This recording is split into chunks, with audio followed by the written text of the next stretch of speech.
Good evening, everyone, and welcome to a new session.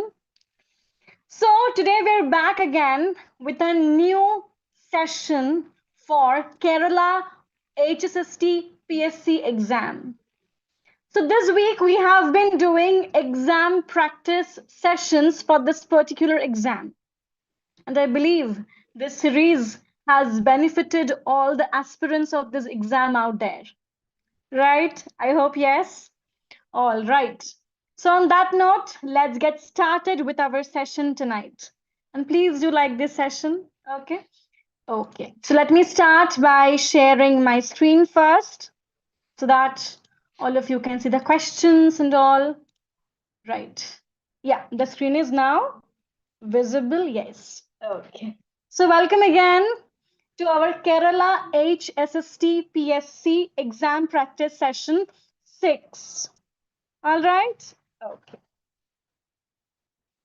So let's move on to the first question for tonight.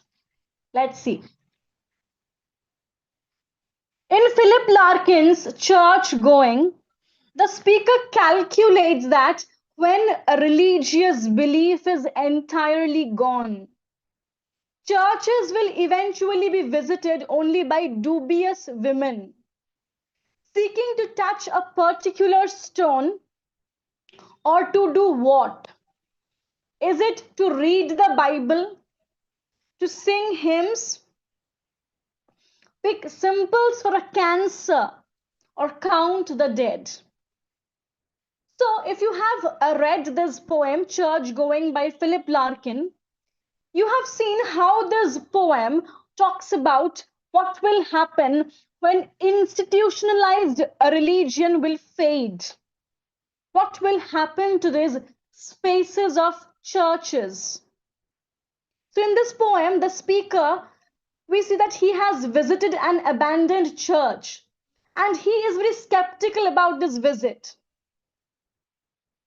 And as the poem progresses, he contemplates, he says that what will happen to these spaces when institutionalized religion will fade? And he goes on to say that these spaces will still be visited by dubious women. But they will not be there to read the Bible or to sing hymns or to count the dead. But instead, they will be there to pick some medicinal herbs which they believe will cure very severe diseases like cancer also.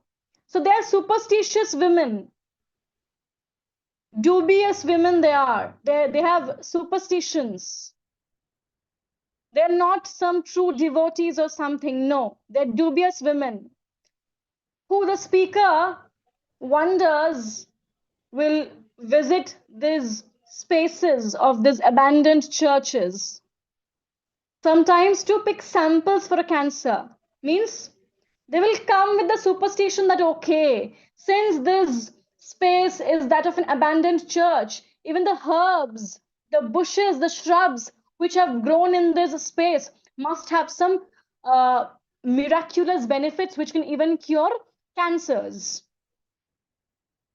So he contemplates and wonders the possibilities of what will happen to these spaces like churches once institutionalized religion fades away. All right, that's great. Next, according to Eve Kosofsky-Sedgwick,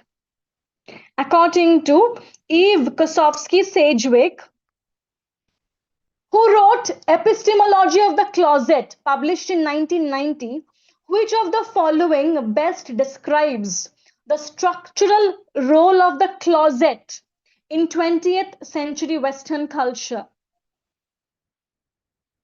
Look at the very title of this work. The epistemology. What do you mean by epistemology? It's a branch of philosophy which deals with the study of knowledge. It's a branch which studies the nature and systems of knowledge. It's a branch of philosophy which questions, which studies that what is knowledge? What structures are there in knowledge? What nature is this knowledge of? What is knowledge? That's the primary question which is asked by this branch of philosophy, that is epistemology. So with this very title, epistemology of the closet, it means what? It implies an epistemology means a framework, a knowledge structure of the closet. So, when we talk about various sexual identities like gay, lesbian, trans, we say that that person came out of the closet, means he has finally revealed his sexual orientation publicly.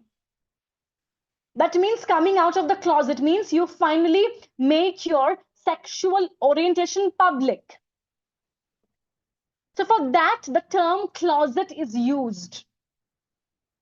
So epistemology of the closet means the knowledge structure, right? The framework that studies these various sexual identities. And we know that for a reason, this work is one of the foundational texts of queer theory. So which sentence here talks about the structural role of the closet in 28th century Western culture? It is a foundational, endemic, and regulatory open secret that structures modern understanding of knowledge, sexuality, and privacy.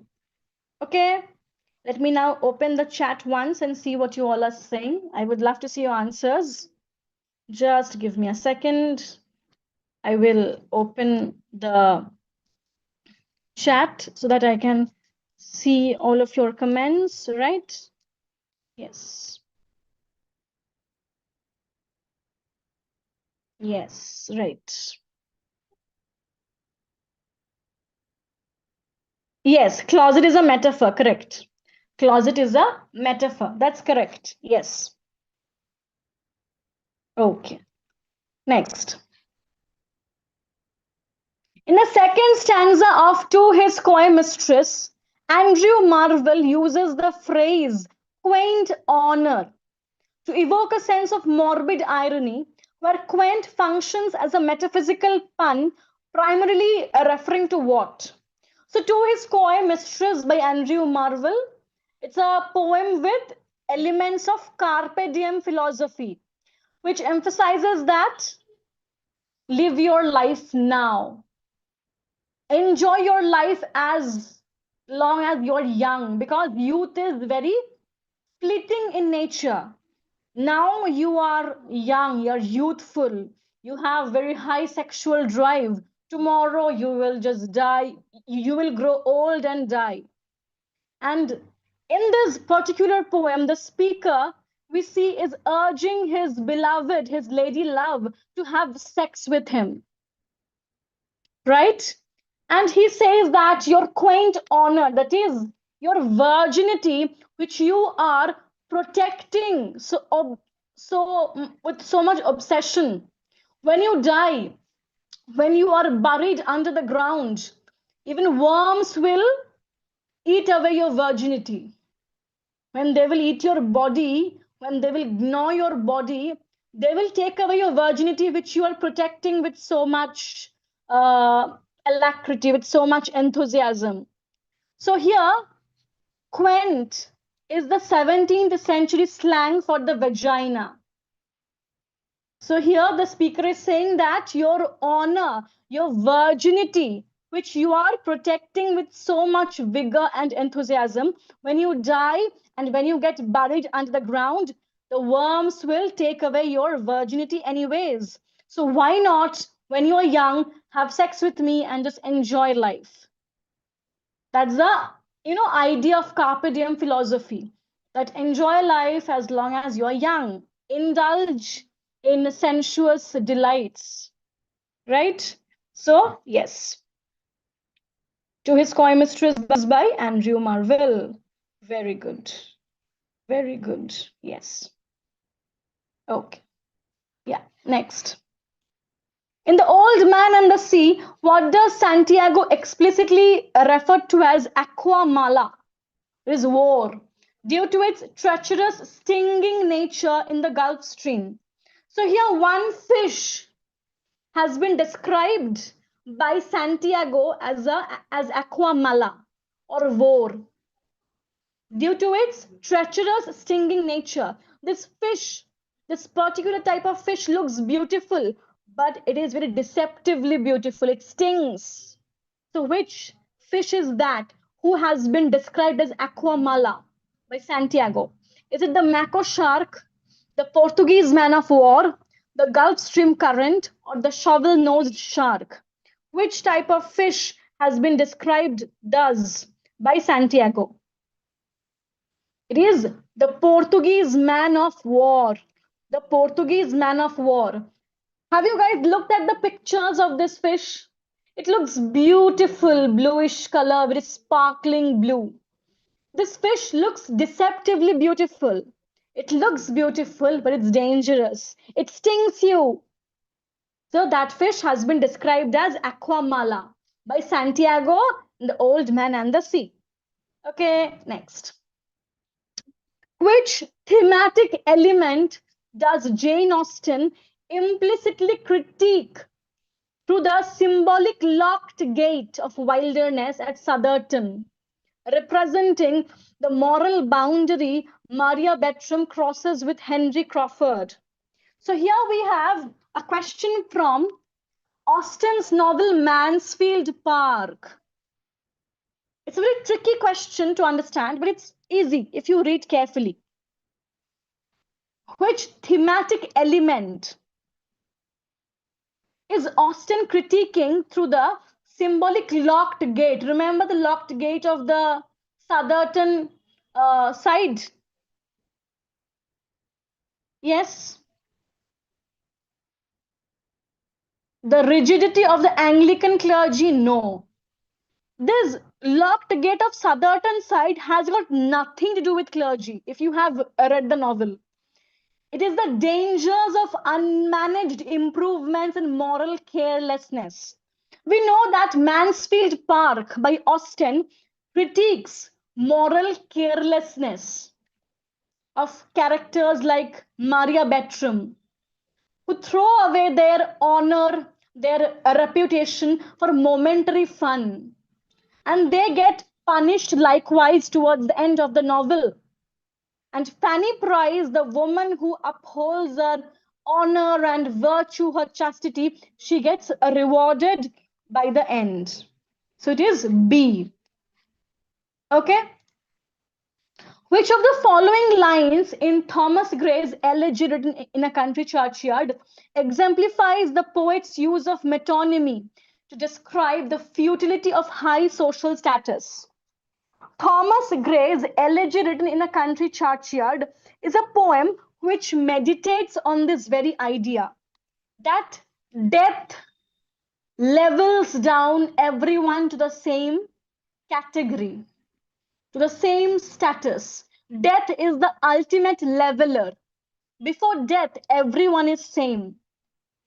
It doesn't matter if you are super rich or super famous or just a poor common man. Before death, everyone is just the same. Death is the ultimate leveler. So which phrase from this poem exemplifies the futility of high social class? It is the boast of heraldry and the pomp of power. It is option C. Thomas Gray says that even if you belong to the nobility, even you have immense power, immense wealth, even if you have a majestic status in society, it's all futile, it's all useless. Death will ultimately humble you. Okay, so it is option C. Next. In Background Casually, which of the following lines best encapsulates the poet's eventual self-acceptance and commitment to his hybrid identity, despite his earlier sense of alienation? So Background Casually is an autobiographical poem by Nissim Ezekiel, right? Background Casually. It's an autobiographical poem by Nissim Ezekiel, a Jew. Nissim Ezekiel was a Jew. So in this poem, we see that in the first half, he talks about his alienation, his isolation as a Jew living in Mumbai.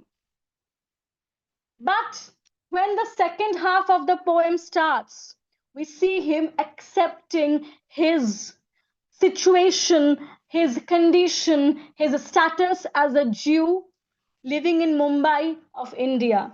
He accepts his home and his identity. And this line, my backward place is where I am.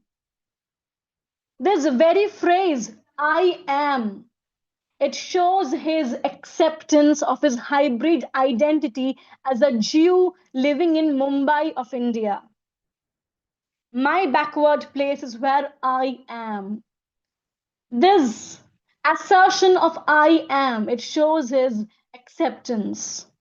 So this poem shifts from skepticism, alienation, isolation to ultimately self-acceptance of his own identity and situation in life.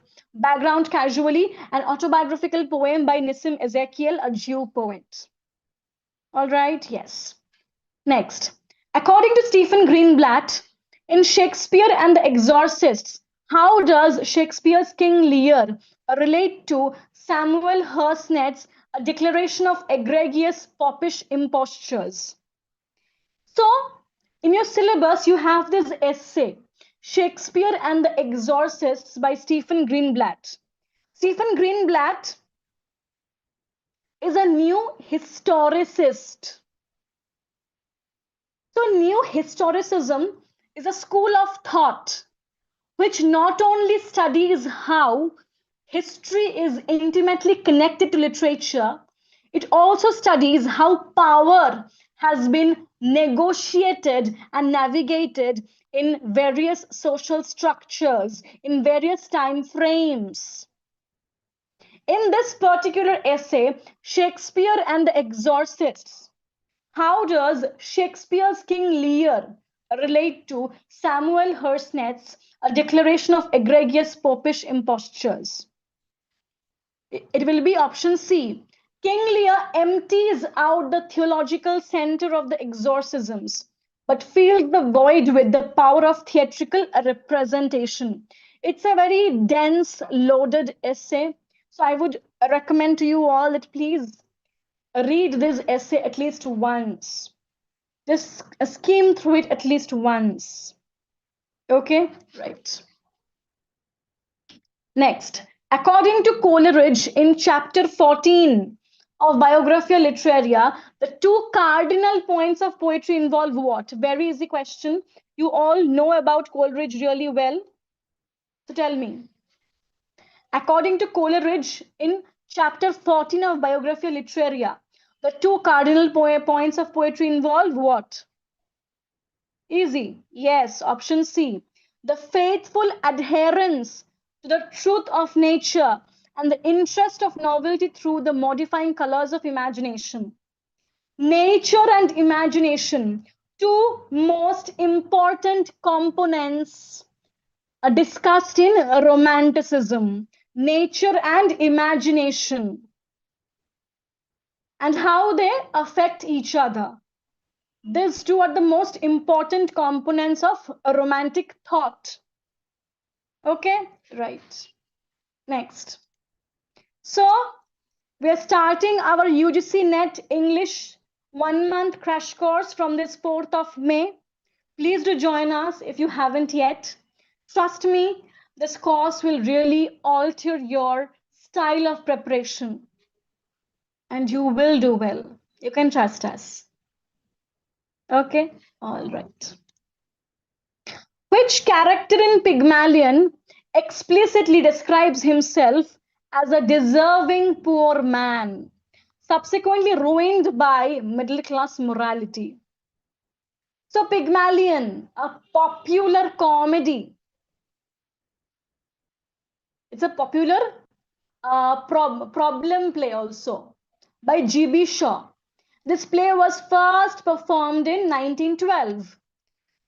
So, who is it in Pygmalion who describes himself as a deserving poor man, subsequently ruined by middle class morality?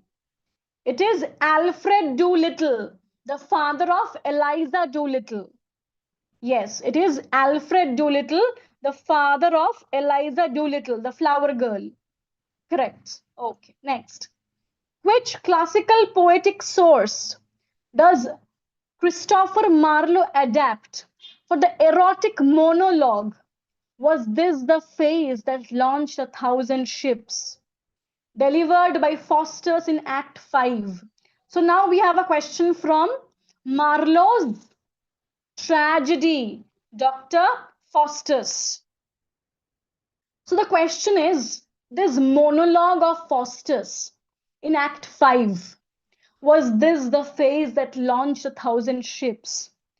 This monologue took its inspiration from which work?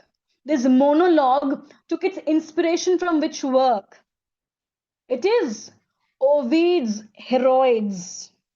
Ovid's Heroids. It's a very deep textual question. One would need very deep textual knowledge to answer such questions. And such questions can easily come in your exam. Okay, so it's a reminder to also pay attention to textual intricacies. Okay, so this monologue was inspired by Ovid's Heroids. Okay, right. Next. In clear light of day, how does Anita Desai structurally utilize the non-linear narrative, moving from adulthood back to childhood to parallel the thematic development of the novel? So what's the function of this non-linear narrative structure and the use of flashbacks? And the use of flashbacks. It is these techniques of non-linear narrative and flashback are used to mirror the psychological unraveling of the characters, where adult resentments are re-evaluated and reconciled through flashbacks. So this is the reason why non-linear narrative technique and flashbacks have been employed in this particular work by Desai. Okay, right. In culture industry reconsidered, how does Adorno distinguish the culture industry from popular art to emphasize the deliberate top-down manipulation of consciousness? Again, very easy question. You can just answer this conceptually. Tell me. By focusing on the standardization of the thing itself and the integration of consumers as objects of exchange. It was a very easy question. So that's all for tonight from our side. I hope you all loved the questions and enjoyed this discussion. And do join our crash course for NET. And that's all then from our side. And we will see you again on Monday. Okay? Do have a lovely weekend. Take care of yourself. And we will meet again on Monday.